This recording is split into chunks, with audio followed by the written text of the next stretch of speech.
So, Brit, this new Kentucky Bluegrassed album is obviously a bluegrass version of Kentucky Blue. What was the inspiration behind sort of making it a bluegrass album? Was it just something you always wanted to do, or did the idea come to you after doing the country version?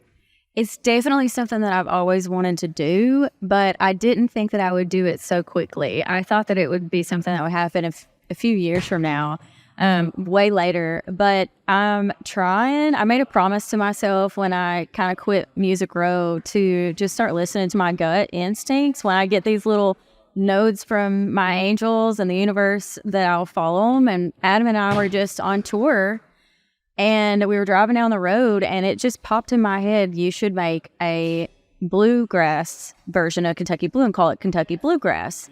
Well, it popped in my head and out of my mouth, and I told Adam, and he was like, no. And I was like, no? And he's like, you should call it Kentucky Bluegrassed. Yes. And I was like, oh my God, we're doing it. I text my manager, and he was like, hell yeah, let's do that. And it all happened, and 30 Tigers got behind it. I mean, I've never had a project happen so fast ever. Usually we recorded Kentucky Blue in 21. It doesn't come out until 23. Yeah. Like, we recorded this last May, and it's out, so it happened really fast, and the energy was all there, and I love it. Well, and it's gotta be good timing too, because you got it out so fast, and Kentucky Blue is still doing really well, selling really well. People are listening to it, and now there's this immediate follow-up. That's got to be cool. It's so cool, and I felt like, I've just started releasing records in 2020. I've been in Nashville for a really long time and been doing music my whole life for a really long time.